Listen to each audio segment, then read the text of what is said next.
ceux qui sont des célibataires à bien, au fait, faire ce qu'on appelle le choix du conjoint. Parce que nous croyons que ceux qui n'ont pas bien compris le mariage, vous allez entrer, c'est pour eux que vous puissiez entrer dans un mariage qui va devenir au fait un mariage d'enfer. C'est ça le but au fait de cette réunion, de cette agapé conférence. Donc le but ici c'est de vous aider à ne pas tomber dans un mariage d'enfer. Le thème de notre conférence c'est comment sortir d'un mariage d'enfer. Quand nous disons mariage d'enfer, parce qu'il y a d'autres personnes qui sont déjà dans le mariage et qui veulent sortir. Pourquoi? Mais ça ne va pas. Ça ne va pas parce que l'homme que j'ai rencontré me fait souffrir. Quand tu vas demander il s'agit de quelle souffrance, mais en réalité peut-être ce n'est pas la souffrance. C'est juste que la femme n'a pas bien compris l'homme qu'elle a et du coup l'homme veut se justifier par rapport à ses comportements ou par rapport à sa façon d'être. Ou soit l'homme va crier tout haut que j'ai une femme qui me dérange. Alors, quand tu poses la question à l'homme, quelles sont les choses que la femme fait à la maison réellement, et tu vas voir que les choses en question, c'était à l'homme de le faire. Mais l'homme ne le fait pas, mais l'homme dit, ma femme me fait souffrir. Donc tout ça, nous allons vous aider, en tout cas pour ceux qui ne sont pas mariés, pour ceux qui sont dans les mariages, et pour ceux qui veulent sortir du mariage, est-ce que cela est possible? Donc, dans les grandes lignes, je vais juste parler de l'avant-mariage, pendant le mariage et après le mariage. Donc, avant le mariage, nous avons cet élément que nous avons intitulé dans nos enseignements, le choix du conjoint. Pour le choix du conjoint, si tu es un chrétien ou une chrétienne, obligatoirement, le choix du conjoint doit se focaliser sur une sœur en Christ ou un frère en Christ. Un enfant de Dieu ne peut en aucun cas épouser un païen. Non, tu ne peux pas épouser un païen. C'est interdit, strictement interdit dans notre évangile, dans notre croyance, d'aller épouser un païen. C'est qui un païen? Un païen, ça peut être une personne qui vient à l'église aussi. Un païen, cela ne veut pas dire seulement une personne qui ne vient pas à l'église. Non, un païen, ça peut être aussi une personne qui vient à l'église, mais la personne n'a pas reçu l'enseignement. La personne n'est pas soumise à la parole de Dieu. C'est un païen. Mais tu le verras à l'église. Donc c'est à toi de vérifier si la personne met en pratique la parole de Dieu. Donc n'entrez pas dans un mariage parce que le frère ou la sœur vient à l'église. Non. Mais entre dans un mariage, choisis l'homme ou la femme qui met en pratique la parole de Dieu. Et tu le sauras comment? Ben, prends tout ton temps. Tu ne fais pas la course. Prends tout ton temps de trouver cette personne, une sœur ou un frère, mais qui met en pratique la parole de Dieu. Et deuxièmement, le païen, c'est qui? Les païens, c'est toute personne qui est en dehors de l'église, en dehors de la parole de Dieu. C'est-à-dire la personne est vraiment monde, quoi. Voilà. La personne est vraiment monde, la personne a besoin d'aller dans des boîtes, et voilà, dans les concerts. La personne vit comme tout le monde. La personne aime beaucoup des habits, aime rester longtemps devant le miroir pour se faire belle. Voilà. Donc c'est vraiment toutes ces personnes-là qui ont plus les temps pour leur chair. Ça c'est une païenne. C'est une païenne qui aime trop son corps que son esprit. Voilà. Ça c'est vraiment la deuxième catégorie de païens. Et un enfant de Dieu ne peut pas en aucun cas prendre une telle personne en mariage. Ça, je parlais d'un enfant de Dieu qui est déjà dans le Seigneur. Tu n'as pas les droits d'épouser un païen. Premier critère, premier élément à souligner, c'est-à-dire la personne doit avoir Jésus. Et deuxième critère, là maintenant, ça dépend de vous. C'est-à-dire, bibliquement parlant, critère obligatoire, il faut que la personne ait le Seigneur, respect de la parole. Et deuxième critère, c'est à toi de voir.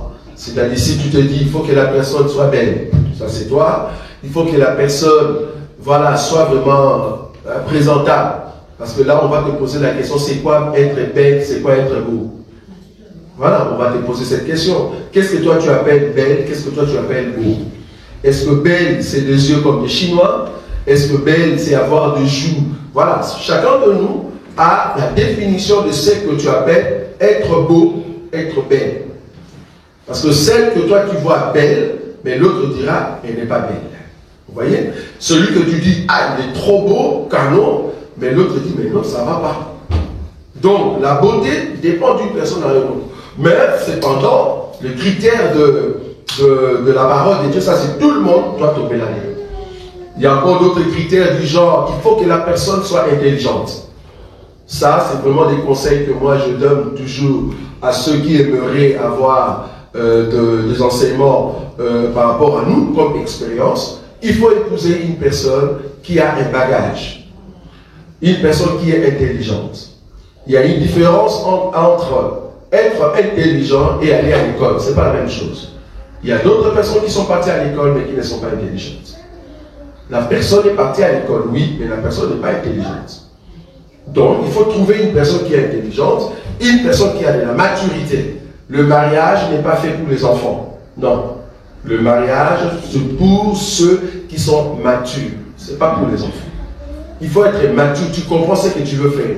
Si tu veux entrer dans les mariages, c'est-à-dire tu prends l'engagement de tout laisser auprès de tes parents pour aller créer ta société, créer ton environnement.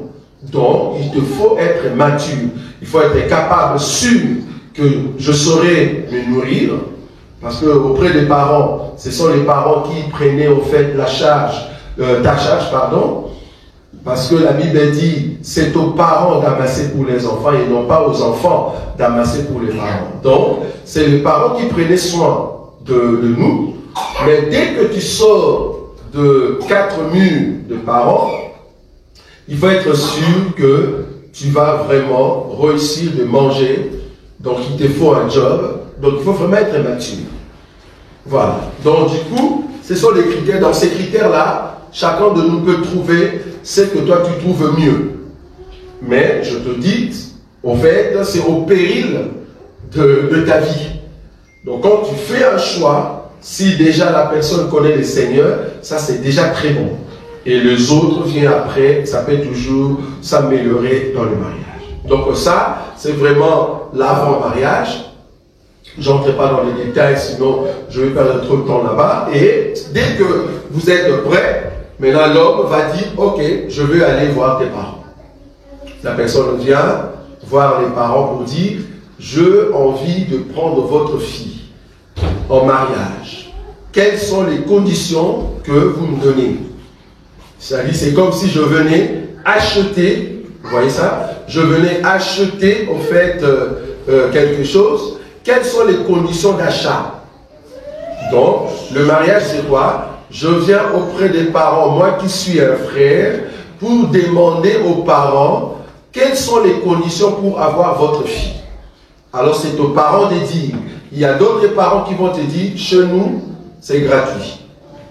C'est nous, c'est gratuit.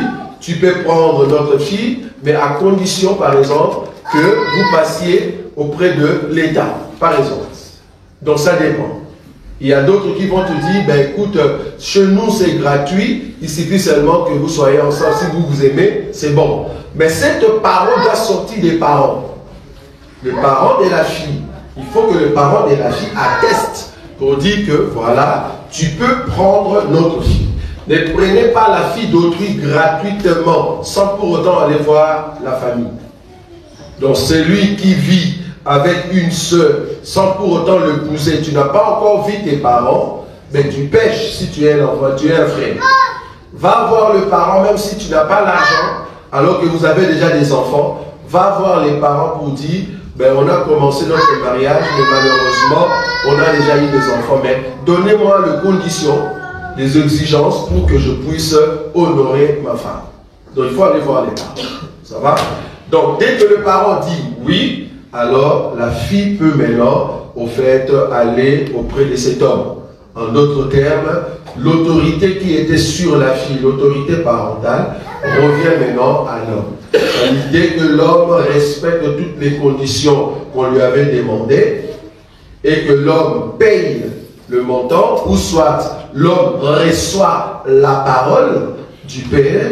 Du coup, cette femme est sous l'autorité de cet homme.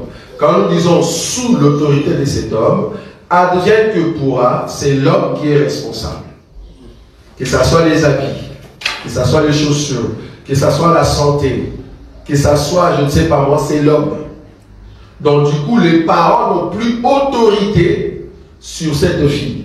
Les parents n'ont pas les droits de donner des injonctions à cette sœur qui va dans un mariage alors que l'homme a déjà tout payé. Les parents peuvent donner des conseils, oui.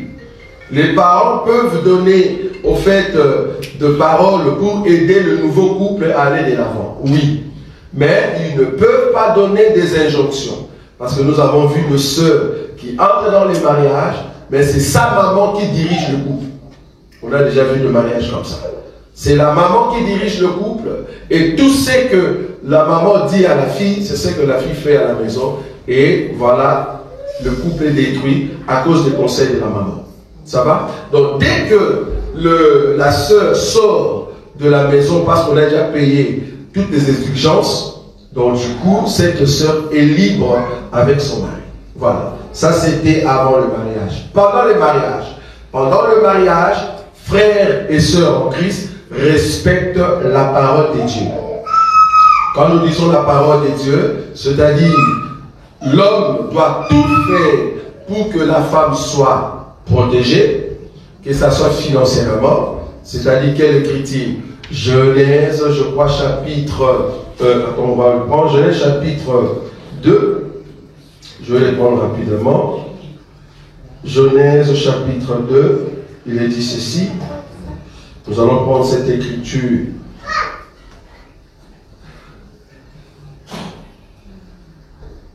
Genèse chapitre 2.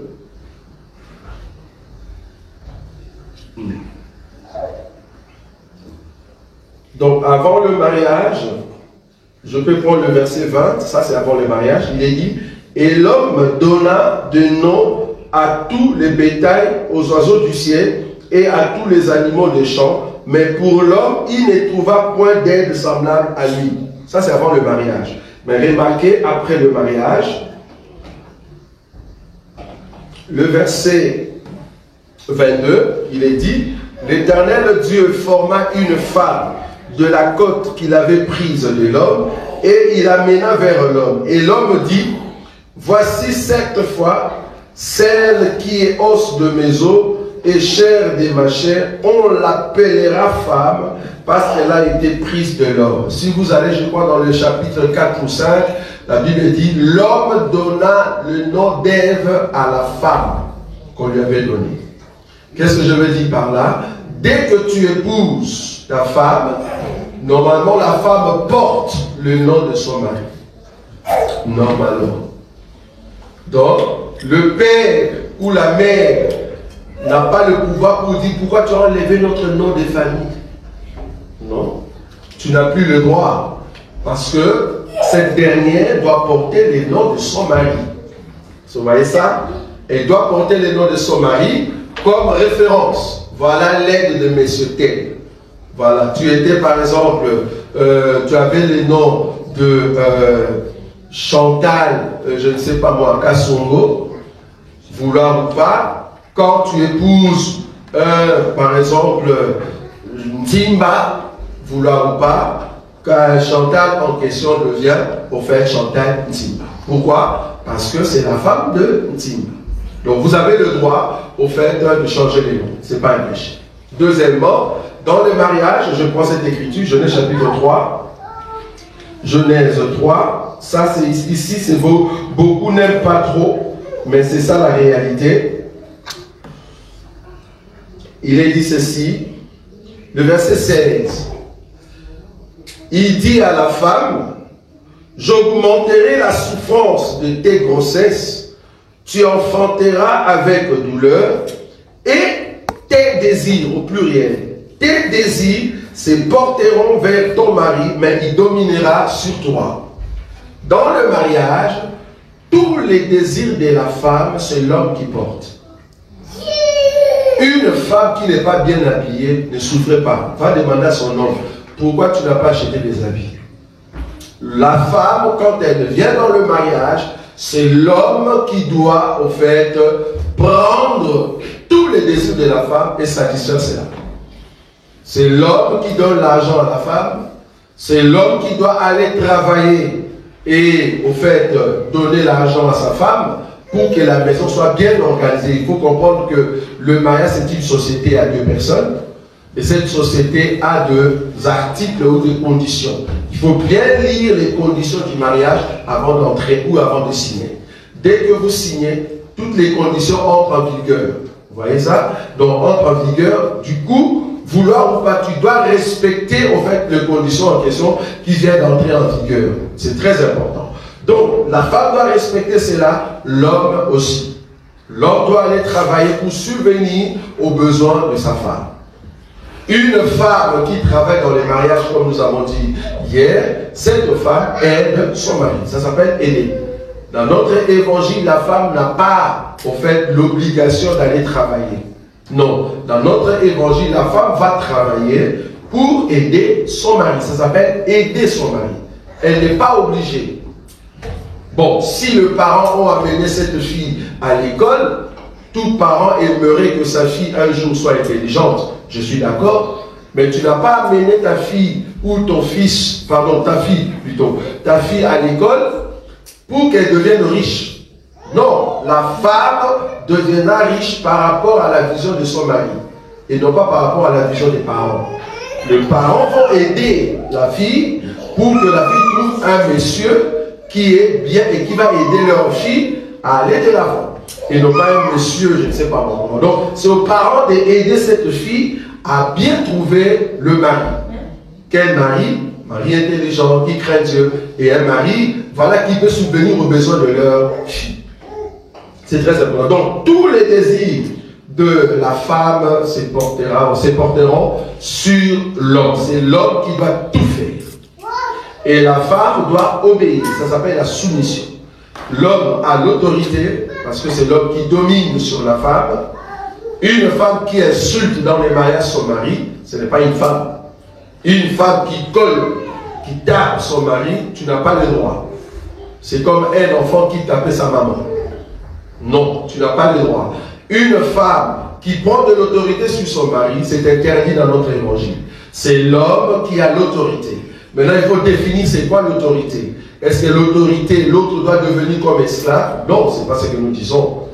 Quand on dit l'autorité de l'homme sur la femme, c'est la même chose comme l'autorité des parents sur les enfants. C'est-à-dire quand les parents vous aiment, ils vont vous guider, vous orienter vers un chemin, vers le succès. C'est très important. Donc, la femme qui respecte son mari, cela ne veut pas dire que tu deviens esclave ou soit, je ne sais pas. Non. Cela veut dire que tu aimes ton mari et vous voulez aller de l'avant. C'est très important.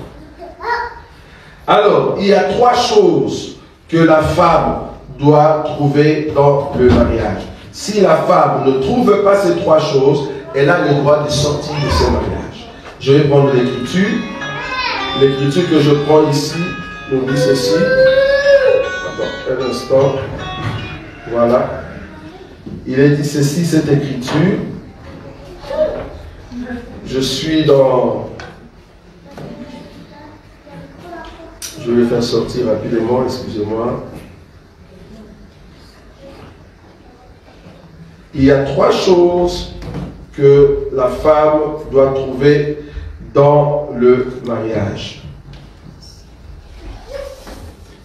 Les trois choses sont vraiment importantes. Si la sœur ne trouve pas cela, elle a le droit de sortir. Exode chapitre 21. Exode chapitre 21. Ces trois choses, obligatoirement, la femme doit trouver quand tu viens dans le mariage. Quel mariage? Chrétien, chrétienne. Il faut toujours essayer de bien comprendre ce que nous disons ici. Parce que nous avons 3 sortes de mariages partout sur la terre. Selon 1 Corinthiens chapitre 7. On a 3 sortes de mariages. Chrétiens-chrétiennes, non-croyantes et croyants, ou soit non-croyants et croyantes. Ça c'est le deuxième. Le troisième, mariage de païens.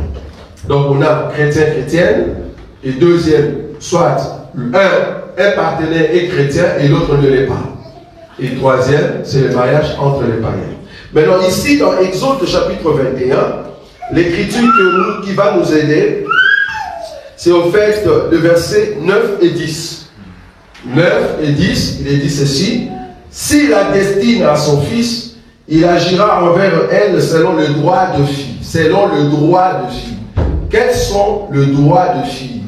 Quel est le droit que tu as quand tu entres dans le mariage? C'est quoi? C'est le verset 10.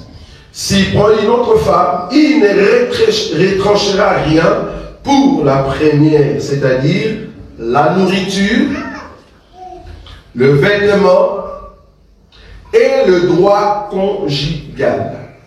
Ces 3 éléments sont capitaux pour la femme qui entre dans le mariage. Dès que tu entres dans le mariage d'un frère en Christ, il faut être sûr que tu vas manger. Il faut être sûr que cet homme va te vêtir. Et il faut être sûr que tu auras au fait le désir, c'est-à-dire le besoin sexuel, c'est-à-dire conjugal. Très important. C'est pour cela que tu ne peux pas aller dans un mariage si tu ne connais pas véritablement cet homme. C'est pour cela que nous disons, quelqu'un qui entre dans un mariage et que tu n'avais pas posé la question si la femme est vraiment femme, si l'homme est vraiment l'homme, et puis vous entrez dans le mariage, tu viens de découvrir là-bas, c'est ta faute. C'est-à-dire, tu n'avais pas contrôlé les contrats. Or, avant le mariage, pendant le choix du conjoint, tu dois savoir si l'homme est capable d'être homme. Vous comprenez ce que je veux dire ici? Il faut que l'homme soit capable. Il ne faut pas que ce soit un homme qui n'est pas puissant. Il doit être puissant. Si vous comprenez ça? L'homme doit être puissant. Mais si vous entrez déjà dans le mariage et qu'après l'homme n'est plus puissant, il devient impuissant, là ce n'est pas un problème. J'aimerais vous dire que Abraham est entré dans le mariage, il était puissant, mais après il est devenu impuissant. Abraham est devenu impuissant, c'est pour cela la femme, Sarah, a dit, ah, moi j'aurais vraiment un fils. Regarde, je suis déjà vieille. Et mon maître, mon Seigneur, est déjà vieux. Vous voyez ça? Quand il dit est déjà vieux, cela veut dire il n'a plus la capacité, il n'a plus le courage, la vigueur de donner l'enfant. Mais comme Dieu avait dit que c'est par Sarah et Abraham qu'ils auront un fils, Dieu comme il est Dieu, je me vous dire, Dieu lui a donné la force, que moi j'appelle ici l'onction de gingembre. C'est quoi l'onction de gingembre? Dieu a donné l'onction à Abraham pour avoir Isaac. Parce qu'il était vieux, il ne pouvait pas. Mais Dieu lui a donné la force. Est-ce que vous voyez ça? Donc l'homme dans le mariage doit être capable de satisfaire sa femme. Il faut vérifier cela. À moins que vous-même, toi étant seul, tellement le frère est beau, et tu te dis, ah, nous allons prier Dieu et Dieu va changer ça. Ça, c'est toi. C'est ton choix. Et puis, quand vous entrez dans les mariages, continuez de prier jusqu'à ce que Dieu va résoudre cela. Mais c'est un risque.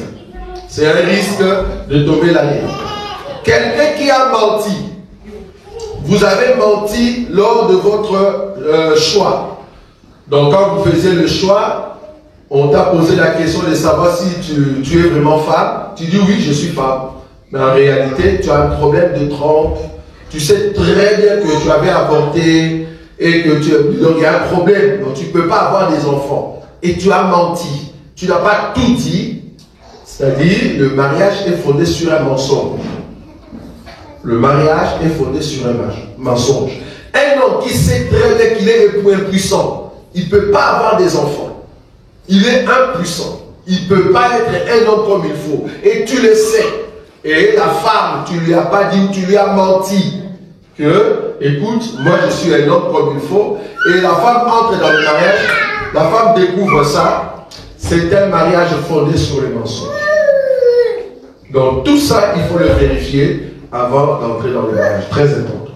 Donc pendant le mariage, vivez votre mariage dans la joie et vérifiez la parole de Dieu. Est-ce que c'est possible qu'il y ait après le mariage, c'est-à-dire divorce? Dans quel cas on peut se divorcer, c'est-à-dire après le mariage? Je donne ici que des grandes lignes et c'est à vous de poser des questions. C'est quoi après le mariage? Après le mariage veut dire que le mariage est fini. Est-ce qu'un enfant de Dieu ou un frère en Christ peut sortir d'un mariage quelconque? Nous disons oui, mais dans quel cas? Parce qu'il y a d'autres qui disent ah non, moi je suis chrétien, la Bible elle nous dit il ne faut pas nous séparer, il faut que l'autre meure. Mais tu n'as pas bien vu l'enseignement en soi. Bibliquement parlant, c'est pas ça. C'est parce qu'on ne vous a pas bien enseigné sur le mariage. Les cas où tu dois rester dans ces mariages-là jusqu'à ce que l'autre meure, c'est dans les cas où tu es frère et sœur en Christ et que vous vous êtes séparés. Vous êtes séparés, l'autre ne peut pas se marier, toi aussi tu ne peux pas te marier jusqu'à ce qu'un meure. Ça, nous sommes d'accord. Mais si c'était une séparation à cause de l'adultère, c'est-à-dire l'homme ou la femme a fait l'adultère dans le mariage, tu as le droit de te remarier. Tu as le droit de te remarier. Le seul cas qui permet aux frères ou à la sœur en Christ qui sont ensemble de sortir de ce mariage-là, c'est au fait l'adultère ou l'infidélité. Très important. Nous avons donné la différence de l'adultère et la fidélité. C'est quoi l'adultère? L'adultère, c'est quand on t'attrape, ou toi-même tu rentres auprès de ton homme ou de ta femme, tu dis voilà, j'ai connu un autre homme ou une autre femme. Ça s'appelle adultère. Quand est-ce que l'adultère devient infidélité? C'est quand cette personne est partie sortir avec un autre monsieur, un autre partenaire, et tu ne veux plus rentrer. C'est-à-dire, je ne veux plus rentrer auprès de telle personne ou de ma femme ou de mon mari. Je préfère le deuxième monsieur.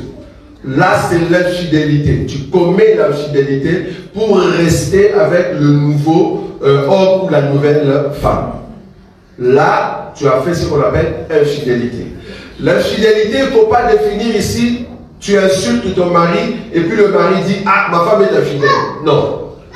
Le fait d'insulter tes parents ou soit insulter son mari, ça ne s'appelle pas infidélité dans les cadres de chasser sa femme. Non. L'infidélité que nous parlons ici, c'est dans le livre de Jérémie. Jérémie chapitre 3. À partir du verset 6. Donc c'est là, Jérémie chapitre 3 à partir du verset 6. Donc quand vous allez poser des questions, c'est là-bas que nous allons entrer en détail. Donc, Jérémie chapitre 3, le verset 6, on nous donne la différence entre l'adultère et l'infidélité. Donc dans les cas de l'infidélité, je peux sortir. Dans quel mariage? Chrétien, chrétienne. Maintenant, j'ai un mari qui n'est pas chrétien. J'ai une femme qui n'est pas chrétienne. Est-ce que je peux sortir de ce mariage-là? Moi qui suis chrétien. Moi qui suis chrétien ou chrétienne, si j'ai un mari qui est non-croyant, si j'ai une femme qui est non-croyante, je ne peux pas sortir de ce mariage étant donné que le non-croyant ou la non-croyante consent d'habiter avec moi.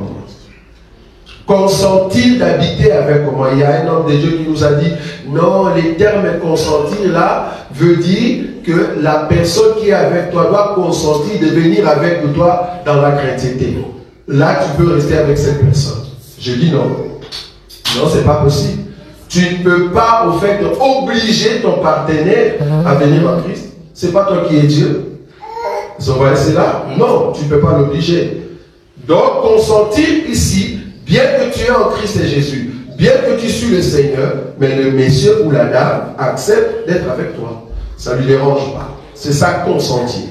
Mais si le non-croyant ou la non-croyante consent, ne consent plus, ne veut plus habiter avec toi, pourquoi? Parce que toi tu pries, ou soit tu déranges sa vie, peut-être maçonnique, Parce que ceux qui sont maçons ou francs-maçons ou sorcières, vouloir ou pas, si tu habites avec cette personne, quand tu vas commencer à prier, qu'est-ce qui va se passer? Tout ce qu'il fait, ça commence à être dérangé. Et la personne va dire, non, non, non, je ne continue plus avec toi, moi je pars. Bibliquement parlant, comme les messieurs est parti de lui-même, comme la dame est partie de lui-même, il ne veut plus continuer avec toi, tu es libre de te marier. Parce que tu étais dans un couple non croyante. Ça va? Là, tu peux partir. Pourquoi? Parce que le païen ou le non-croyant se séparent. La Bible dit, si les non-croyants se séparent, le frère ou la soeur n'a pas de problème. Donc, tu peux te remarier. Très important. Ça va? Tu peux te remarier. Là, nous sommes dans 1 Corinthiens chapitre 7, dans la partie de 12, et puis vous descendez. Donc, voilà. Ça, c'est dans le mariage non-croyante. Mais comme je dis ici, mariage chrétien-chrétienne, il n'y a pas de divorce à part l'infidélité ou soit l'adultère. Mais tu peux aussi pardonner. Mais quand tu pardonnes, il faut tout oublier parce que l'amour ne soupçonne plus. Tu peux pardonner. Ça va? Mais c'est pardon si tu veux, en tout cas sortir de ce mariage, tu as les droits. Le fait déjà de dire à la personne que je ne saurais plus continuer avec toi parce que tu as fait l'adultère, ça s'appelle aussi pardon. Ça s'appelle aussi pardon. Dieu a pardonné Adam, mais Dieu a dit à Adam, sors de ma maison. Tu comprends? Dieu a pardonné Adam, oui, mais Dieu a dit à Adam, sors de ma maison. Or, Adam était comme une femme pour Dieu. Vous voyez ça? Très important. Maintenant, j'ai fait l'adultère. Parce que cet élément, souvent, on ne le touche pas. J'ai fait l'adultère. Je suis sorti avec une personne dehors. Je rentre et on m'attrape. L'homme qui était chrétien, et moi je suis une sœur chrétienne, ou l'homme, la femme qui était chrétienne, et moi l'homme, je suis aussi chrétien, mais je tombais dans l'adultère. Dès que je sors de ce mariage, l'autre est libre. Parce que l'autre, c'est pas lui qui a fait l'adultère. La personne est libre. Mais moi, qui reste comme adultère, normalement, je ne peux pas me marier. Ça, vous savez. Oui ou non? Parce que moi qui suis adultère, si je dois aller au ciel, normalement, je dois rester comme ça. Parce que je viens de sortir d'un mariage où l'homme m'a dit que tu es adultère. Je sors de ce mariage-là étant adultère, mais dès que je sors là-bas, je ne pêche plus. Il ne faut plus pécher, c'est-à-dire, il ne faut plus connaître d'homme. Parce que tout homme que tu vas rencontrer devient aussi adultère. Tu vois, c'est comme un cancer. Donc, dès que tu es adultère et que tu sors d'un mariage, tout homme, toute femme que tu vas rencontrer, directement la femme aussi devient adultère. Donc, pour aller au ciel, il faut attendre, tu dois rester comme ça jusqu'à ce que le Seigneur viendra. Ou soit, si le mari qui était avec toi, qui t'avait attrapé, ou la femme en question meurt, alors la loi qui était sur l'adultère sur toi est tombée. Là, tu deviens libre. Ça, c'est un élément, souvent on ne le dit pas. Donc, avant le mariage, pendant le mariage et après le mariage. Après le mariage, nous avons touché ici pour les chrétiens et pour un chrétien qui est avec une non-croyante, une chrétienne qui est avec un non-croyant. Dans ce cas-là, il y a au fait de divorce. Pourquoi? Parce que le non-croyant a dit, je ne reste pas avec toi. Ou en cas d'infidélité et adultère, tu as le droit de sortir. Très important. Et deuxième chose, si tu es avec un mari, ta femme à la maison, si vous êtes des chrétiens et que un meurt, alors que vous êtes dans le mariage, tu es libre de te remarier. Tu n'es pas obligé qu'on puisse te laver. Ça, c'est vraiment les Africains, quoi. Hein? Il faut qu'on te lave. Je n'ai pas vu ça dans les Écritures. Tu n'es pas obligé de te laver. D'ailleurs, on va te laver pour amener cette eau là-haut. Parce que les gens qui font ça, ils te lavent, ils ramènent l'eau. Ils ramènent l'eau. Où? Parce que si tu veux que je puisse me laver, mais il y a la douche. Je vais aller à la douche. Je prends mon bain. Pourquoi seulement je dois me laver là où il y a une sorte de cérémonie? Vous voyez? C'est un peu sorcellerie, quoi. Pourquoi vous voulez que ça soit en forme de cérémonie? Ça dit, vous commencez à dire les choses. Mais la personne qui vient de mourir, la personne était chrétienne, vous déclarez quoi? La personne est chrétienne. Donc du coup, si la personne vient de mourir, j'ai le droit de me remarier. Mais après combien de temps? Après une seconde, on n'a pas besoin de 2 ans, on n'a pas besoin de 3 ans. Même après une seconde, je peux me remarier. La Bible ne t'interdit pas. Il ne faut pas attendre. Si tu veux attendre, ça c'est toi. Si tu décides de ne pas te marier, c'est toi. Parce que les enfants sont déjà grands, je ne vais pas quand même faire entrer un autre papa ou une autre maman ici. Je vais garder mes enfants comme ça à l'abri. Ok, ça c'est toi. Mais, bibliquement parlant, si ton partenaire vient de mourir, tu as le droit, une seconde, tu te maries. Après une seconde, tu peux déjà décider de te marier. Parce que là, étant africain, tu vas te dire, ah non, il faut quand même pleurer. Mais même quand tu pleures là, tu vas dans le corps de ton mari, de ta femme est là. Il y a un gars qui dit, oui, tu en pleures ensemble, mais moi je t'aime, oui, après on verra ça. Ce n'est pas un péché, tu ne souffres pas. Donc même dans les deux, tu peux déjà avoir ton mari ou ta femme. Donc tu ne pêches pas. Ça va? Il ne faut pas dire, ah non, ben, il y a une loi, il faut attendre quand même jusqu'à 5 mois. Ça, c'est vraiment africain. Mais bibliquement parlant, il n'y a pas d'impact. Donc voilà. Avant, pendant et après le mariage. Je vous avais dit, c'est là-bas que nous allons entrer et explorer notre temps de conférence. Mais 3 questions que vous n'allez pas poser ici, c'est dans les mariages, est-ce que tout ce qui est fellation, tout ce qui est sodomie et tout ce qui est position dans les relations sexuelles, est-ce qu'il faut aborder ça? Je dis non. On ne va pas l'aborder dans cette réunion. Ça va? Mais tout ce qui reste, vous avez le droit de poser des questions. Donc permettez qu'on puisse terminer à l'heure à 30. Donc là, il est presque 18h. Donc on va terminer à 18h30 et on continue à manger normalement. Parce qu'il y a quand même des bien-aimés qui sont en ligne et qui voulaient quand même avoir de grandes lignes. Voilà. Donc nous allons maintenant vous donner des micros. Baladeurs, si vous avez des questions, ben, vous nous posez des questions rapidement. Voilà, on vous laisse de place pour poser des questions. Voilà, frère Emmanuel a une question. Et vous le donnez ça quand même.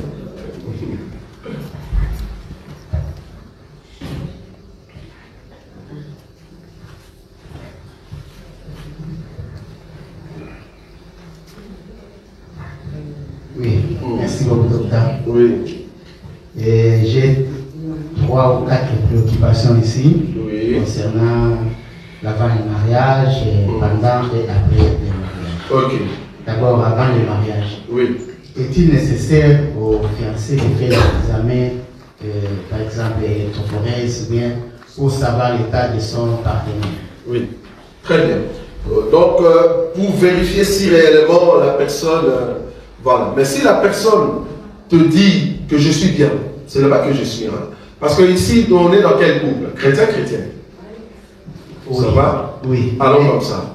Parce que dans le couple non-croyant et croyant, ils sont des païens. Donc, oui, nous sommes dans le couple chrétien-chrétien. Voilà. Couple chrétien-chrétienne. Si moi je te dis que je suis bien, en réalité, selon l'enseignement, tu dois me croire. Tu vois là où je suis. Maintenant, si la personne ment, c'est ce que je dis, si la personne ment, il dit je suis bien, je suis en forme, ou je peux avoir des enfants. Et en réalité, la personne sait elle-même qu'elle ne peut pas avoir des enfants. Ça va? Mais si la personne ne le sait pas, il dit, ah, quand même ce que tu m'as dit là, c'est une très bonne question. Attends, on va quand même faire un examen. Il n'y a pas de souci.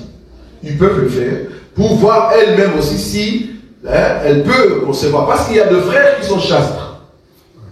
Un frère qui n'a jamais connu de fille. Mais tu ne sais pas si tu es impuissant ou pas. Tu vois? Et dans ces cas-là. Donc, oui, dis. Dans ces cas-là. Les frères vont mentir comment puisqu'il ne connaît pas son état de santé. C'est ce que j'ai dit. Donc, si le frère ne connaît pas, il va dire quoi? Ah, c'est quand même bien ce que tu m'as dit. Je vais aller me faire l'examen. C'est pas un péché. Mais il est nécessaire qu'il puisse faire cela avant. Attends, oui, vas-y. Moi, attendez un peu. Oui. J'aimerais un peu ajouter ce que le docteur est en train de dire. Parce que ça risque de susciter encore beaucoup de questions.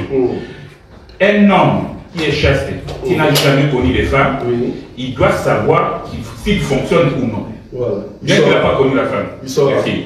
Il saura Comment donc? Non, attends. Frère Emmanuel, tu es un homme. Nous les hommes, on risque de dire des choses aussi. Bon, je ne sais pas si vous voyez que je vais en profondeur pour m'arrêter. Chaque homme, quand nous dormons, les matins, à partir de 4h, 5h, ça doit fonctionner. C'est pas ça qui donne les enfants. Oh. Non. Oui. Les enfants. Parce que les frères. Parce qu'il veut savoir s'il y aura des enfants. Oui, attends. C'est pour ça que j'ai demandé pour faire la nuance. Tout d'abord, le docteur a dit que la femme doit savoir si l'homme est puissant. Ok? Au niveau de la puissance, on doit tout d'abord savoir si l'homme fonctionne ou non. Voilà. Ok? Alors, au niveau de la deuxième étape, c'est là où on peut aller maintenant faire des examens pour vérifier s'il est capable de donner des enfants, la semence et former des enfants. Là, c'est avant la fiançailles, comment? Oui, pendant la fiançaille. Pendant. Mais apparemment, il y a trop de confusion. Oui. Il y a trop de confusion. J'ai une question. Il y a trop de confusion. Oui, pasteur Bobo. D'abord, quand on dit chaste, Oui. chaste, c'est quelqu'un qui s'abstient volontairement d'avoir du désir sexuel. Oui. Quand je vous écoute ici, c'est comme si chaste égale vierge, homme vierge. Non, chaste, c'est quelqu'un qui s'abstient volontairement. Si on lit le dictionnaire. Et puis, comme je suis d'accord avec lui, un homme, c'est, s'il est puissant, son sexe bouge. Voilà. On sait que Mais ça, c'est la puissance, mais donner des enfants. ça, c'est autre chose. Ah, voilà, c'est ça. Voilà. Un impuissant peut donner des enfants. Un impuissant peut donner des enfants. Il faut avoir des métiers. Un type impuissant peut avoir des enfants. Un type viril, très viril, peut aussi ne pas avoir des enfants. Il est très viril, mais les enfants n'arrivent pas. Un impuissant, aujourd'hui, avec la technologie, on fait des in vitro. On peut prendre le sperme de l'homme. Ça, c'est autre chose. Oui, ça, c'est autre chose. Non, il est impuissant, mais il a des enfants. Est-ce que c'est biblique, pasteur? Non, oui, c'est autre chose. À quel endroit la thèse? Sa sémence est viable. Il peut avoir des enfants. Mais maintenant, qu'est-ce qui empêche qu'il ne puisse pas faire des enfants parce qu'il est puissant? Là, il faut avoir des médecins. Voilà, alors que tu dois savoir que la première question que nous sommes en train de répondre ici est des mariages des chrétiens. Oui, il y a des mariages des chrétiens, on voit des messieurs très virils, mais les enfants n'arrivent pas. Il peut satisfaire sa femme sexuellement, mais l'enfant n'arrive pas. Il va penser que c'est la femme, mais quand on vérifie, c'est la faute de l'homme. C'est autre chose. Mais oui, c'est la faute de l'homme. Pourquoi? Parce que... Non, on a fait l'homme de... Donc, sa sémence n'est pas viable, mais son sexe est... Voilà. Alors, c'est comme, je reviens encore là où je t'avais dit que nous sommes dans un mariage chrétien. Le cas que vous évoquez là de faire vitro, c'est comment on appelle ça? Vitro, la semence, prendre la semence de l'homme. Je veux juste dire à Roger que elle n'a pas fait avoir des sémences viables, mais c'est son sexe qui ne bouge pas. Mais la sémence est bien. Voilà. Mais moi, la question que j'ai voulu poser à Roger Bleu, c'était par rapport à Abraham. Abraham, oui. Je veux que vous puissiez nous donner un verset biblique clair. Oui. Quand vous dites que le cas d'Abraham, un homme impuissant par rapport à l'âge. Vous dites qu'Abraham était, dans d'autres cas, tu peux quitter, mais d'autres, tu peux rester. Vous parlez d'Abraham, Sarah. Donc, si vous trouvez l'homme, oui, si vous trouvez l'homme, non, si l'homme est devenu impuissant dans le mariage, là, tu restes. La femme ne quitte pas. Non, il reste. Elle est donné l'exemple d'Abraham. Ah, ok, je vois là. Qui était vieux. Ah, je vois là. Oui. Qui était vieux. Et me donner des exemples des jeunes mariés. Oui. La femme a 25 ans. Oui. L'homme a 30 ans. Il se marie après 2-3 enfants. L'homme devient impuissant. Ça se passe quoi? Quand vous dites qu'Abraham, Sarah est restée avant de Dieu. Abraham avait 100 ans, c'est 100 ans. Oui, c'est ce que j'ai dit. Donc, en fait, là, Abraham était devenu vieux. Je peux prendre aussi même le cas de David. Par exemple, le cas de David, qu'est-ce qu'on nous a dit là-bas? David devenu vieux, on lui donne une jeune fille, mais il ne touche pas. Oui, ça c'est des vieux. Oui, mais des exemples concrets des jeunes couples où la maladie arrive, je comprends. Bon, en tout cas, j'en ai déjà vu, hein. Ça c'est vraiment des témoignages de gens qui, il a 2 enfants, mais après 2 enfants, et voilà, il ne peut plus avoir des enfants. Mais là, vous comprenez que 100 ans, avec 100 ans. Là, je conseille quoi par rapport à ces jeunes-là? Ils restent dans le mariage. Ils ne sortent pas. C'est ça que j'ai dit. Dès que vous entrez dans les mariages et que la chose arrive dans les mariages, tu ne sors pas. C'est ça que j'ai dit. Même si la fille a 20 ans. Tu ne sors pas. Le fait que vous êtes déjà entré, c'est signer les contrats en fait. Vous avez déjà signé les contrats, vous entrez dans le mariage, tu ne sors plus. Tu ne sors plus. Supposons. Une femme. Oui, là c'est clair. Mais oui. une question par rapport à la première. Donc vous, ici, vous prenez test de virilité et test de viabilité de la sémence. Avant le mariage. Avant le mariage, il faut que l'homme puisse aller au laboratoire. Avant le mariage. Tester ses spermes. Avant le mariage. Et puis qu'on pousse aussi. Avant le mariage. Pourquoi? Mais il faut demander pourquoi. Oui. Voilà. Pourquoi? Parce que la femme a droit à ces 3 choses.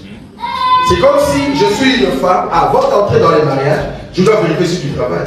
Oui, mais quand vous mariez les femmes, quand vous mariez les couples ici, oui. est-ce que vous contrôlez? Ah non, c'est à la femme, c'est pas à nous. Si vous demandez à non, c'est pas à nous. Nous l'église d'ailleurs, on ne marie pas les gens ici. C'est en fait la soeur et le frère. C'est à eux de faire leurs examens. La fille doit demander à l'homme, donnez-moi tes spermes. Mais non. Non. Là, nous sommes dans ça. C'est pour ça que je dis. Donc, il faut toujours localiser le couple. On est dans quel couple? Le couple est chrétien. L'homme sait.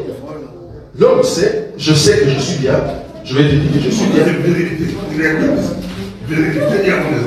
Bon, avoir les enfants. Alors, du côté d'avoir des enfants. Bon, tu ne sais pas que si tu dois avoir des enfants. Bon, comment tu le sauras? En tout cas, dans les mariages, peut-être. Si au cas où on entre dans les mariages et qu'on voit que la personne n'a pas des enfants. L'homme ne savait pas qu'il ne peut pas avoir des enfants. Il ne peut pas avoir des enfants. Oui, il ne savait pas. Ben, c'était à l'insu alors. Les enfants n'arrivent pas. Oui. Personne ne sait. Mais là, il ne le sait pas. Tu as bien dit. Ça dit. Mais personne dans le monde sait qu'il peut pas. Comment ça? Comment ça? Personne ne le sait. Avant de venir dans les mariages. Oui. Non, c'est un exemple. Il y a des autres qui font ça. Une femme ou bien un couple qui veut se marier. Entre eux, peut-être ils vont faire l'examen. Mais avant, hein? Ça se fait, mais c'est pas obligatoire. C'est pas obligatoire.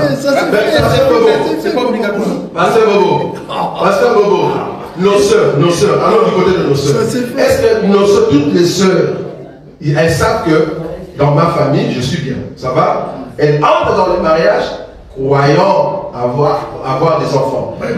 Voilà. Ah, ok. Oui. Et tu entres dans les mariages. Bon, donc, est-ce qu'il faut sortir? Mais les menteurs, c'est eux, à ce sera la vie. Oui. Ça, c'est autre chose. Mais non, une chose. Donc, parce que Bobo, la question c'est celle-ci. Est-ce que j'entre dans le mariage? C'est dans les mariages que je viens de savoir maintenant que je n'ai pas enfin, j'ai un problème au niveau des troncs. Est-ce que je sors dans ces mariages? Oui ou non? Je ne sors pas. C'est là-bas que je suis. Parce que je ne savais pas. Tu as bien dit, je ne savais pas. Moi, je sais que ma famille, nous tous en courant, on peut avoir des enfants. C'est pas que je le savais. Non, je ne savais pas. C'est dans les mariages. C'est dans les mariages que je viens constater cela. Je ne sors pas. Je ne sors pas. C'est là-bas que je suis. Oui, prochainement, il faut écouter ma docteur. Il n'y a pas de souci. Mais on a des infirmières ici, mais malheureusement, ils ne sont pas là. Oui. Il y a encore un autre problème de groupe sanguin. Oui. Tu peux avoir une femme, une fiancée. Tu as le micro? Comment ça fonctionne? Oui. Oui, vas-y. Un problème de groupe sanguin, par exemple. Oui. Je suis le groupe AA et ma femme aussi A0. Oui. Ma femme aussi A0. Il y a des risques qu'on puisse avoir des enfants. Oui. AS. Voilà. Il y a risque qu'on puisse avoir des enfants SS. Oui. dans ces cas-là, moi, je ne savais pas mon groupe sanguin. Oui. Je ne savais pas. Il y a eu des enfants, par exemple, nous sommes entrés dans les mariages, il y a eu des enfants SS. Oui. Pourquoi? Puisque auparavant, nous n'étions pas souplés de pouvoir faire les examens pour savoir le groupe sanguin, soit l'état de la santé de mon partenaire. Oui. Donc, je disais qu'il est nécessaire aussi, avant les mariages, soit pendant la fiançaille, de faire passer aux examens. Je n'ai pas refusé. Je n'ai pas refusé ça. C'est très important. C'est aussi quelque chose à poser à nos Ouais. Non, normalement, c'est les conseils. Normalement, c'est les conseils qu'on donne. Les conseils, en tout cas, qu'on donne, c'est quoi? Parce que tu rencontres un monsieur. Parce que quand tu fais, c'est comme j'ai dit, hein, le mariage, c'est un contrat. C'est à toi de vérifier ton contrat. Moi, pour entrer dans le mariage, j'ai vérifié, tu es de quel groupe. Tu ne vas pas prendre une personne, toi tu es anémique, tu prends aussi une femme anémique, ça ne va pas, même si elle est belle. Parce que vous aurez un problème, même si tu as la foi. C'est pas grave, c'est pas grave. Parce que la sœur peut avoir un autre. Voilà. Donc, parce que là, tu vas risquer de nous demander tout le temps de jeûne ici. À moins que tu aies la foi. Et j'aimerais toujours souligner que le mariage, c'est entre deux personnes. Le pasteur n'est pas là-bas. C'est toi et la femme. Hein. Donc, ce n'est pas le pasteur. Donc, le pasteur te donne les conseils de la foi, oui. Mais dans quel cadre il faut faire la foi? Jésus étant Dieu, il pouvait dire, les yeux ouvre-toi. Mais il a commencé, dans d'autres personnes, il y a pris de la boue. Dans d'autres personnes, il dit, vois. Ce n'est pas la même chose. Alors que les deux sont des aveugles. Vous voyez? Donc il y a des cas, par exemple, dans le cas de l'anémie, il faut faire attention. Vérifie ton sang avant de prendre notre partenaire. Sinon, vous aurez des enfants SS à 18 ans, 20 ans, les enfants commencent à mourir. Voilà. Donc c'est juste un conseil. Le cas d'anémie, c'est encore une personne de beaucoup d'églises exigent. Voilà. Quand ils exigent, il faut des tests anémiques. Voilà. Même si maintenant, dans le sida, la personne sera. Il y a eu beaucoup de dégâts dans les églises. Maintenant, on exige les enfants doivent faire des tests pour éviter le SS. C'est très important. Voilà. C'est très important pour éviter le SS. Sinon, il y aura toujours une interception pour les cas de maladie. Très bien. Ça serait un place. Dans l'anémie, il faut faire les examens. C'est très important. C'est même exigé. Exigé. Très bien. Oui, deuxième question. Du nouveau créé au rejet de nous aujourd'hui, c'est test de virilité. Très bien. Oui, allez-y. Ok, ça va. L'autre question était par rapport à l'impuissance pendant les mariages. Je crois que vous avez. Pendant les mariages, j'ai déjà répondu. Vous avez répondu à ça. Donc je l'ai découvert dans le mariage, je n'ai pas le choix.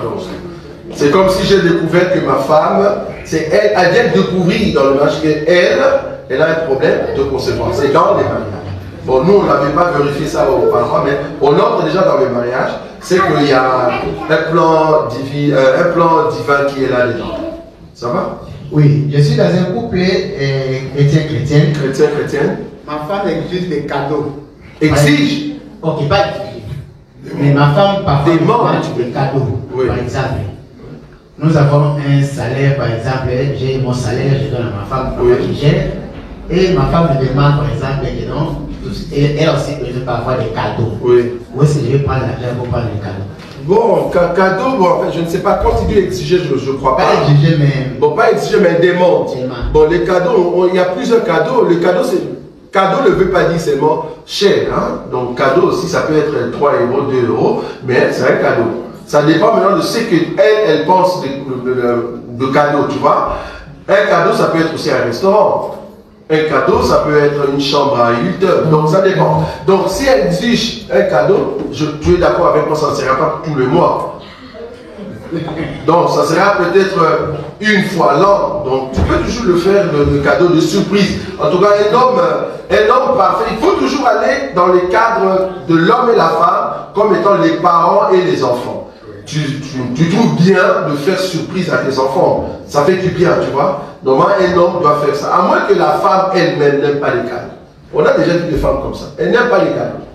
Bon, si tu nos sœurs africaines, tu lui amènes des fleurs. Ah, merci. Elle dit merci, mais la fleur va pourrir quelque part. Donc, elles ne comprennent pas que la fleur, c'est aussi l'expression d'amour. Vous voyez? J'avais aussi une question concernant, je vois comme si je ne monopolise pas la parole, oui. C'est pourquoi bien intervenir, mais comme si, mais c'est une question. Oui. Ma femme vient d'accoucher. Oui. Et selon quelques règles de la médecine, oui. Elle a quand même les droits de se reposer.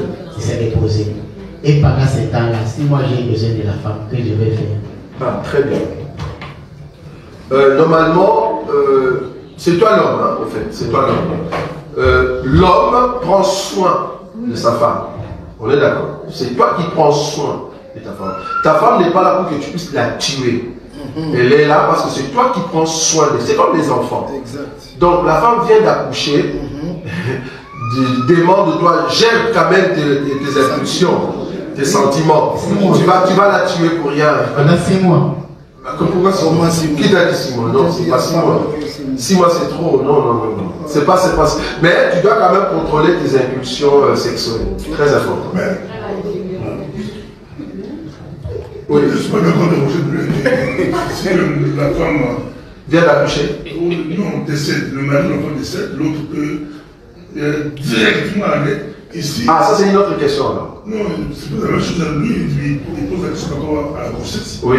Mais vous avez expliqué ici, le conjoint décède. Oui. La conjointe. Oui. L'autre peut le même jour épouser. Il n'y a pas une loi qui le mais ici, il y a un verset biblique. Oui. Le verset biblique dit quand la femme enfante, il faut laisser 30 jours, c'est combien? Pour le temps de son sang. Il y a une écriture. Il y a des écritures. Il faut, quand la femme enfante, il faut le laisser un temps. 30 jours. Ça doit être 30 jours, mais ça se trouve en tout cas dans la Bible, mais je sais le trouver. Il y a une écriture qui dit clairement, quand la femme enfante, il faut attendre pendant ce temps-là, combien de temps? Lui, il y a une écriture. Et quand l'autre décide, tu peux directement. Ça, il n'y a pas. Ça, il n'y a pas. Oui, pasteur Bobo. Mais non, la nature même. Merci, si la nature te dit, il ne faut pas te marier comme ça, tu laisses. Mais si tu. Parce que chaque nature dépend d'un territoire. Tu comprends là où je suis maintenant? Voilà. Si dans votre territoire, c'est permis de prendre après une seconde, tu prends. En tout cas, bibliquement parlant, on ne va pas te condamner. Ça va? Oui. Encore une question? C'est fini? Non, il y a une question en ligne, mais avant cela, on a envoyé un message au pasteur Bobo qu'il faut laisser aussi le temps aux autres de poser les questions. Il ne faut pas poser 100 questions alors D'accord. Donc, voilà. C'est juste une question, on répond, on monte, on pense. Si on n'est pas d'accord, bon, il y a la parole de Dieu qui va nous départager. Nous avons la question de notre bien-aimé, Ghislain Nineta, pose une question pour un couple chrétien. Oui. Par rapport à la lumière de la parole, est-il possible de se marier et de, entre parenthèses, décider de ne pas avoir des enfants? Très bien. Wow. Bon, à la lumière de la parole, selon Genèse, les deux s'accouplent, en tout cas, dans les buts d'avoir des enfants. Oui. Les deux.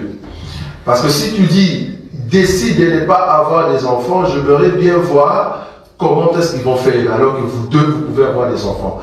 Est-ce que tu vas condamner ta femme à ne pas avoir des enfants? Je ne sais pas. Mais en tout cas, si les deux ne peuvent pas avoir des enfants, ben ils restent dans le mariage.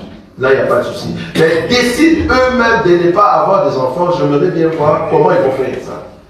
En tout cas, ça sera difficile parce que vouloir ou pas, la nature elle-même va commencer à vous donner des enfants. Ou soit tu auras grossesse et puis tu commences à tuer l'enfant. Mais en fait, je ne sais pas. Bon, moi, je pense qu'à la lumière de la parole de Dieu, ça c'est marcher contre la parole de Dieu aussi. Parce que dans les jardins d'Éden, dans les livres de Genèse, nous avons vu quand Dieu a créé l'homme et la femme, il les a bénis et il a ajouté, multipliez-vous. Soyez féconds. Alors si vous vous mariez et vous décidez de ne pas faire ça, quelque part je vois que vous désobéissez à la parole de Dieu. Non, papa.